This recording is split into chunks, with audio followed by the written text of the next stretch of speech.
उनको अगर जमानत लेना ही है तो वो जाएं न्यायालय के शरण लें और एंटीसिपेटरी बेल लें। मान लीजिए एंटीसिपेटरी बेल भी जज साहब स्वीकार नहीं करते हैं तो उसको उच्च न्यायालय जाना चाहिए। उच्च न्यायालय भी अगर नहीं करता है तो सर्वोच्च न्यायालय जाना चाहिए। टोपी पर टोपी, टोपी पर टोपी बैठा हुआ है, आप जाइए जाके न्यायालय लीजिए, वहाँ से अपना जो भी समस्या का सलूशन वहाँ से जाकर करवा सकते हैं। बिल्कुल। सच के साथ कोई समझौता नहीं। आपका छोटे भाई मिस्टर कृष्णा महतो।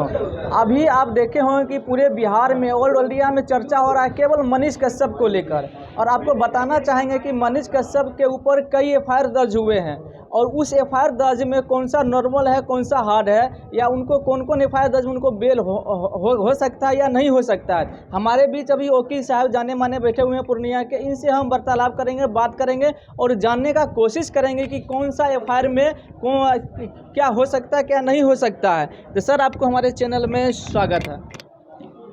देखिए, जो हम एफआईआर देखे उसमें धारा नॉन अवेलेबल है। अच्छा। और नॉन अवेलेबल धारा जो है सो गैर जमानती है उसको कहते हैं, और उसके लिए किसी को भी एंटीसिपेटरी बेल पिटीशन फाइल करना पड़ता है। अब तो ये रही बेल फाइल करने की बात, बेल देना न्यायालय के क्षेत्राधिकार में है। वो स्थिति की गंभीरता अनुसंधान के क्रम में लाए गए साक्ष्य पर निर्भर करता है।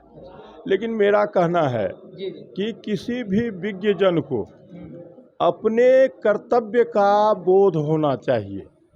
वह भारत में या भारत की प्रभुसत्ता को, उसके इंटीग्रिटी को, आपसी प्रेम को या उसके सौहार्द को बिगाड़ने का या बिगाड़ने वाला कोई भी बयान नहीं दिया जाना चाहिए। या कोई भी आज इलेक्ट्रॉनिक मीडिया से आप कोई भी तथ्य ऐसा प्रकाशित कर रहे हैं जिससे कि दो राज्य, दो समूह या दो जन समूह के बीच में किसी भी प्रकार का तनाव पैदा हो या आपस में घृणा हो, यह किसी भी दायित्व वाले लोगों को, चाहे वो पत्रकार हों, वकील हों, राजनेता हों या कोई भी विज्ञ समाज के लोग हों, उसका प्राथमिक दायित्व है कि वह देश की एकता, अखंडता को बरकरार रखे, अपने दायित्वों का निर्वहन करे। आप किसी भी पद पर हों, किसी भी सामाजिक कार्यकर्ता क्यों न हो, अगर आपको ये बोध नहीं है या फिर आप अपनी वाणी पर नियंत्रण नहीं रखते हैं तो यह आपकी अयोग्यता मानी जाएगी। मैं नहीं जानता कि फैक्ट क्या है, किस परिस्थिति में इस सब ढंग का बात हुआ है, लेकिन जो कुछ भी दावे प्रतिदावे हो वो तो अनुसंधान का बात है।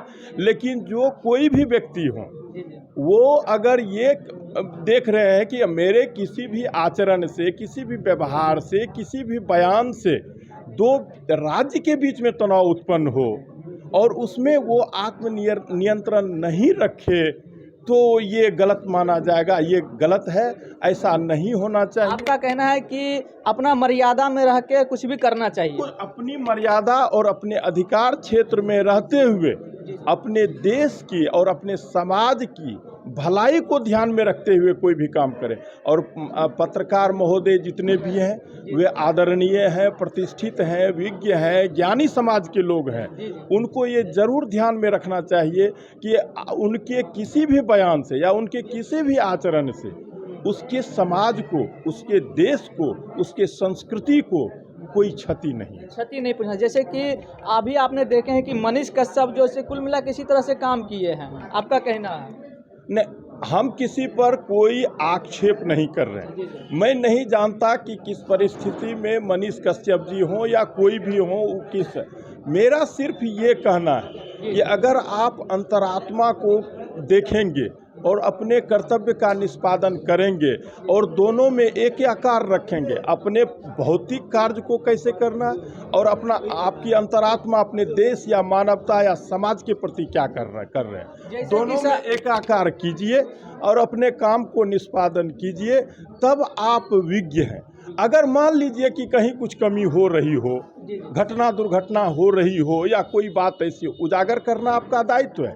लेकिन उजागर करने का तहजीब ऐसा हो जिससे घृणा या आपसी द्वेष पैदा नहीं हो, उसका समाधान हो, उसमें बढ़ोतरी नहीं हो जाए। सर जैसे कि अभी आपने देखे हैं कि मनीष कश्यप के ऊपर कई एफआईआर दर्ज लगे हैं, तो कौन सा सेक्शन में क्या उनका बेल होगा कि कौन सा मुझको जुर्माना है, ये सब क्लियर देखिए उसमें जो भी सेक्शन हम देख पाए हैं उसमें जो भी है 468 है, जहाँ तक हमको याद है आईपीसी की धारा, वो नॉन बेलेबल है। उसमें है क्या, जो कि अगर आपका कोई भी सेक्शन है, कितना भी सेक्शन लगे हों, उसमें सारे अधिकांश अगर बेलेबल भी हों, उसमें अगर एक भी नॉन बेलेबल है तो पूरे केस को गैर जमानतीय माना जाता है।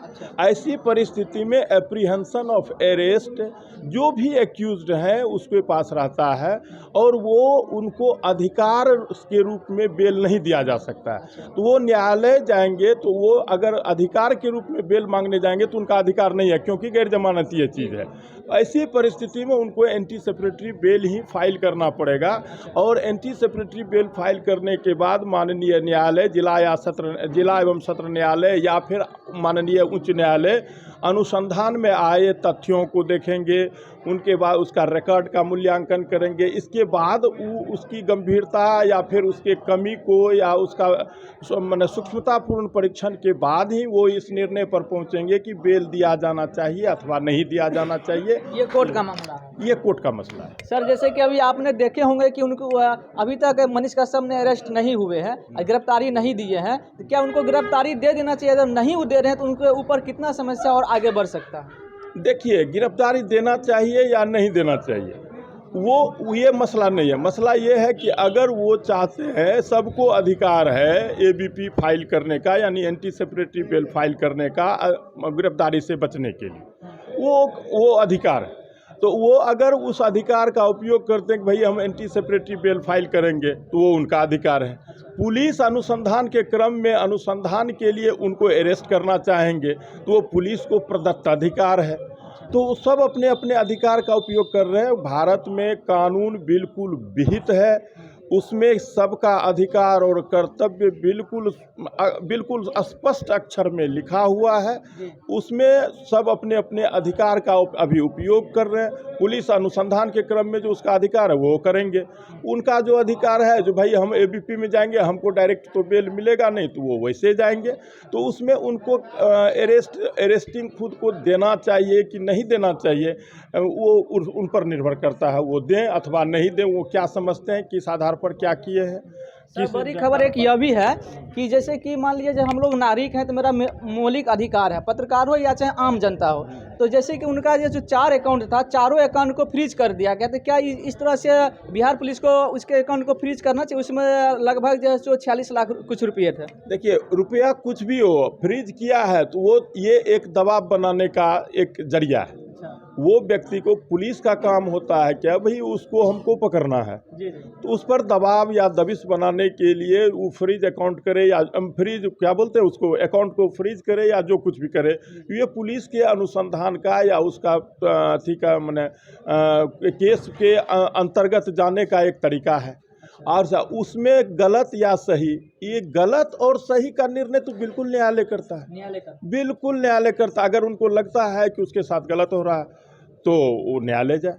अगर उनको मतलब पुलिस को लगता है कि वो सही कर रहा है तो ठीक है। पुलिस को लगता है कि उनको जो है किसी प्रकार का, मान लीजिए बीच में अरेस्ट हो जाते हैं, उसको रिमांड पर कोई पूछेगा तो पुलिस जाएगी कोर्ट, अपना रिमांड मांगेगी कोर्ट से, जो कोर्ट समझाए उचित वैसा वो देखेंगे, वो करेंगे। और कोर्ट भी जो कोई निर्णय देते हैं या अधिनिर्णय देते हैं वो बिल्कुल कानून द्वारा विहित है, पार्लियामेंट द्वारा पास है और बिल्कुल परंपरा के मुताबिक उसका जो अनुपालन होता है उसी के अनुसार सब कुछ होता है। इसमें पक्षपात की कोई बात नहीं। तो अभी आपने देखे कि उनके ऊपर जितने भी एफआईआर दर्ज हुए हैं और जो भी धाराएं लगे हैं उस सबको आपको हम डिटेल जानकारी देने का प्रयास किए हैं। सीनियर एडवोकेट है दिलीप कुमार, और हमारे बीच में दिलीप कुमार हैं, सीनियर हैं, इस सर से भी बात करना चाहेंगे। सर, आप क्या कहना चाहते हैं? जैसे कि मान लीजिए बिहार पुलिस ने तो एफआईआर दर्ज कर ही दिए हैं और उसके अलावा जो है सो तमिलनाडु पुलिस में भी एफआईआर दर्ज किए हैं, इन दोनों के बीच आप क्या कहना चाहते हैं? देखिए, किसी भी व्यक्ति के खिलाफ एफआईआर दर्ज करना पुलिस का काम है जी। और पुलिस ने जब एफआईआर दर्ज किया है तो उसने निश्चित रूप से यह देखा होगा कि इनका कौन सा कारनामा है जिसके खिलाफ हम एफआईआर दर्ज करने जा रहे हैं। कहते हैं ना कि हमको बोलने की आज़ादी है। जी जी बोलने की आज़ादी है तो बोलने की आज़ादी का ये मतलब थोड़े होता है कि अनाप शनाप आप जो मन में आए उल्टा सुल्टा बोल दीजिए। जी तो मर्यादा में रह के बोलना चाहिए। मर्यादा में रह कर के बोलना चाहिए।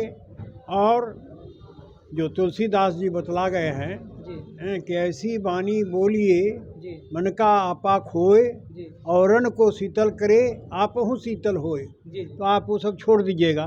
जी हैं। और एक कवि ने कहा कि कागा काको धनहड़े जी कोयल काको देत जी। तुलसी मीठे बचन ते जग आपन कर लेत। कौआ किसी का धन लेके भाग जाता है क्या? नहीं नहीं कोयल किसी को कुछ ला करके सोना चांदी बरसा जाता है उसके आंगन में? बिल्कुल नहीं सर। लेकिन अपने मीठे वचन से वो सारी दुनिया को एक कर लेता है। जी आप मीठा वचन बोलिएगा नहीं, कड़वा वचन बोलिएगा, एक दूसरे पर आरोप लगाइएगा, प्रत्यारोप लगाइएगा और झूठा लगाइएगा तो आपके ऊपर तो कार्रवाई होबे करेगी। यही कार्रवाई हुई है। और जो दफ़ा लगाया गया है वो सारा दफ़ा हमारी नज़र से ऐसा प्रतीत होता है कि वो नॉन-अवेलेबल दफ़ा है और इसमें उनको ज़मानत नहीं मिलेगी। उनको अगर ज़मानत लेना ही है तो वो जाएं न्यायालय की शरण लें और एंटी-सिपेटरी बेल लें। मान लीजिए एंटी-सिपेटरी बेल भी जज साहब स्वीकार नहीं करते हैं तो उसको उच्च न्यायालय जाना चाहिए। उच्च न्यायालय भी अगर नहीं करता है तो सर्वोच्च न्यायालय जाना चाहिए। टोपी पर टोपी, टोपी पर टोपी बैठा हुआ है। आप जाइए जाके न्यायालय लीजिए, वहाँ से अपना जो भी समस्या का सलूशन वहाँ से जाकर करवा सकते हैं। बिल्कुल स्वतंत्र है। तो बाकी दोस्तों आपको यह कैसा लगा मेरा प्रयास और मनीष कश्यप के बारे में आप क्या सोचते हैं और सर ने जो बोले हैं सर क्या कहना सही है या गलत है, ये सब अपना राय विचार कमेंट बॉक्स में जरूर रखिएगा। इसी तरह का आप लोगों के लिए हम खबर लगातार लाते रहते हैं। जय हिंद।